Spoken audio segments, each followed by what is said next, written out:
Fitur fingerprint scanner kini sedang jadi tren di dunia smartphone. Seolah nggak mau ketinggalan, pabrikan ponsel asal Tiongkok yaitu Huawei kini juga menanamkan teknologi ini ke smartphone terbarunya, yaitu Huawei GH. Meski tergolong smartphone kelas menengah, Huawei GH diklaim punya tampilan dan desain yang cantik, yang sekilas mirip seri Mate S, flagship terbaru dari Huawei. Saya Arya dari Gadget Gaul dan inilah review Huawei GH.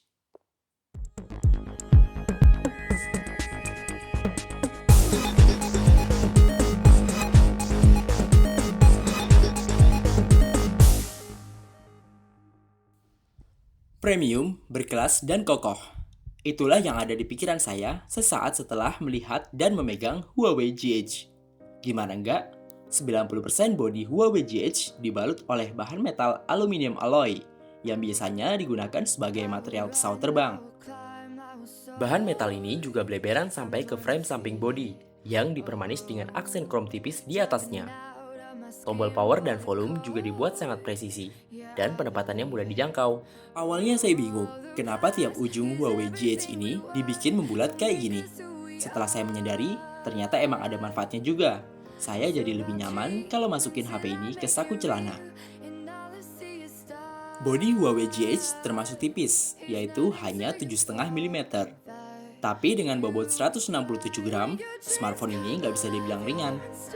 Secara keseluruhan, saya harus akui kalau desain Huawei GH ini nyaris sempurna. Smoothnya performa juga nggak lepas dari peran software OS Android 5.1 dengan balutan MIUI 3.1 terbaru yang udah pre-install di Huawei G8.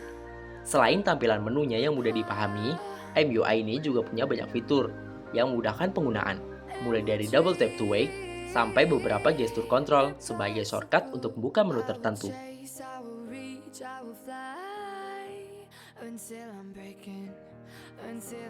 Huawei GH juga nyaman banget buat multitasking. Berpindah dari satu aplikasi ke aplikasi lain terbilang sangat lancar. Nggak ada jeda yang mengganggu. Iya sih, RAM-nya kan 3 GB. By the way, saya suka dengan tampilan desain apps-nya dengan mode grid 4x4 kayak gini, yang membuatnya tampil beda dengan smartphone lain.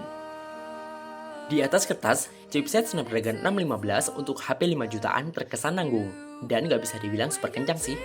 Tapi untuk penggunaan sehari-hari, udah cukup oke kok.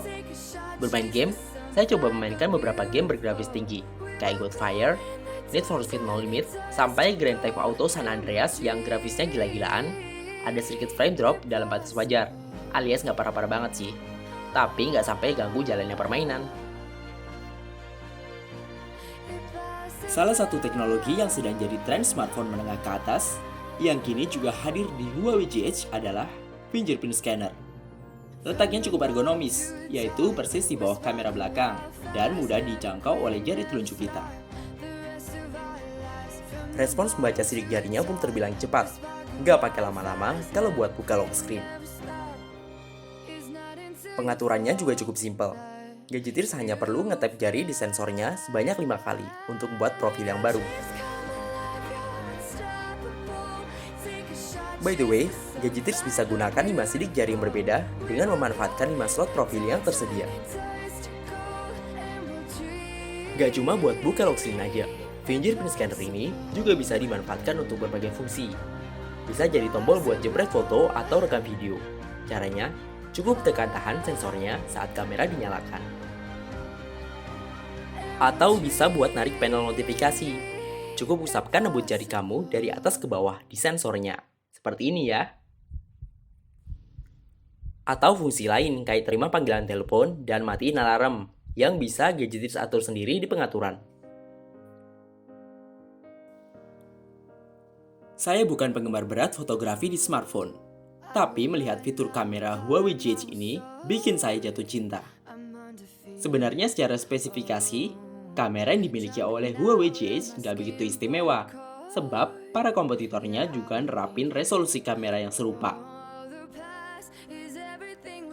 Yang istimewa di sini adalah hadirnya sensor BSI atau Backside Illumination terbaru, yang punya teknologi RGB atau sensor 4 warna yang diklaim mampu mengoptimalkan pengabadian foto low light dan meminimalisir noise.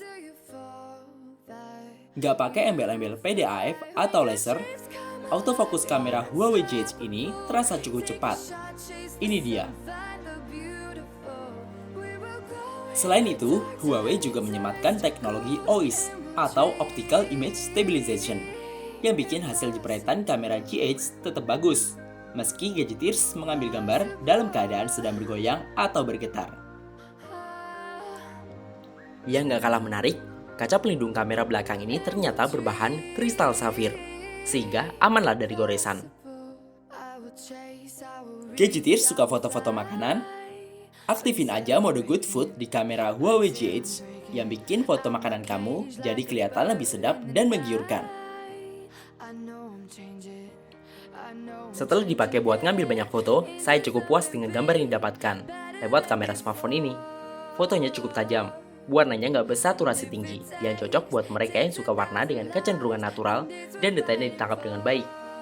Fitur SD-card-nya juga cukup oke, plus performa low light-nya yang menurut saya udah cukup baik, berkat bukaan lensa f2.0 dan pencahayaan tambahan dari dual tone LED flash yang dengan cerdas akan memberikan tampilan dynamic range terbaik untuk pengambilan gambar di malam hari.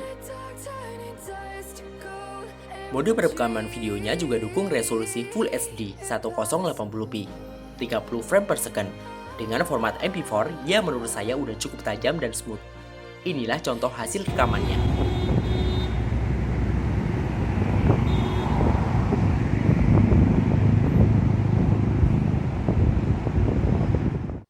Keluaran speakernya lumayan keras dan lantang. Namun, penempatan speaker di bawah bodi ini terkadang jadi kendala kalau pegang Huawei GH dalam posisi landscape. Ya, speaker kadang tertutup tangan kita, dan suaranya keluar malah jadi gak maksimal. Jadi, mending taruh meja atau tempat datar lainnya buat dengerin musik rame-rame.